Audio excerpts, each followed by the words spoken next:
Assalamualaikum warahmatullahi wabarakatuh. Halo, teman-teman semua. Pernah nggak sih kalian mikir, jangan-jangan transaksi yang aku lakuin sehari-hari ini ada unsur ribanya? Nah, hari ini kita akan bahas tuntas soal riba dalam kehidupan modern kita. Topik ini penting banget karena tanpa sadar kita mungkin sudah bersentuhan dengannya setiap hari. Jadi, apa sih sebenarnya riba itu? Secara sederhana, riba itu artinya tambahan atau kelebihan yang disyaratkan dalam transaksi pinjam memanium atau tukar menukar barang. Dalam Al-Quran, Allah dengan tegas mengharamkan riba dan menghalalkan jual beli. Ini bukan cuma soal aturan, tapi juga soal keadilan dan keberkahan dalam rezeki kita. Sekarang, mari kita lihat bentuk-bentuk riba di zaman modern. Yang paling umum kita temui adalah bunga bank. Misalnya, bunga dari pinjaman konsumtif, bunga kartu kredit, atau KPR konvensional. Saat kita pinjam uang 100.000 dan harus mengembalikan 110.000, kelebihan 10.000 itulah yang disebut riba. Selain itu, ada juga denda keterlambatan pembayaran cicilan. Denda ini juga termasuk riba karena merupakan tambahan atas utang pokok akibat penundaan.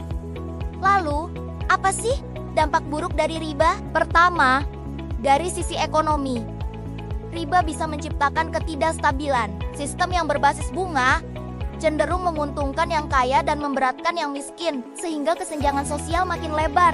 Dari sisi spiritual, riba menjauhkan kita dari berkah Allah. Harta yang didapat dari riba mungkin terlihat banyak, tapi tidak akan membawa ketenangan dan kebahagiaan sejati. Ibaratnya, kita menumpuk harta, tapi kehilangan kedamaian. Terus, gimana dong solusinya? Tenang, Islam itu agama yang solutif.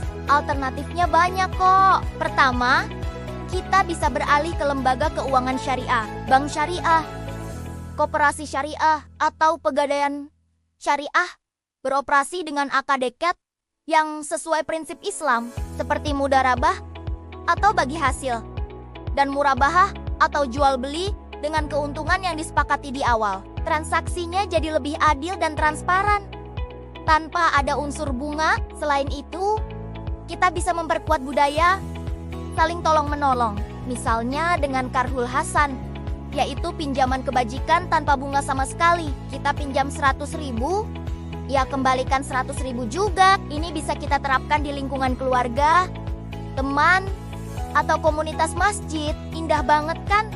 Kalau kita bisa saling bantu tanpa harus terjerat riba. Mengelola keuangan dengan bijak juga kunci penting buat anggaran. Prioritaskan kebutuhan di atas keinginan. Dan yang paling penting, hiduplah sesuai kemampuan. Jangan sampai kita berutang untuk gaya hidup yang sebenarnya nggak kita butuhkan. Dengan menabung dan berinvestasi pada instrumen syariah, seperti saham syariah atau sukuk, kita bisa membangun kekayaan secara halal dan berkah. Jadi, teman-teman, menghindari riba di zaman sekarang memang penuh tantangan. Tapi bukan berarti tidak mungkin. Dengan ilmu, niat yang kuat, dan kesabaran, kita pasti bisa membersihkan harta kita dari riba. Yuk, mulai dari diri sendiri, dari hal-hal kecil, untuk meraih rezeki yang halal dan penuh berkah. Ingat, sedikit tapi berkah itu jauh lebih baik daripada banyak tapi membawa masalah. Semoga video ini bermanfaat dan membuka wawasan kita semua. Jangan lupa share ke Timonmen dan keluarga kalian ya. Terima kasih sudah menonton. Sampai jumpa di video selanjutnya. Wassalamualaikum warahmatullahi wabarakatuh.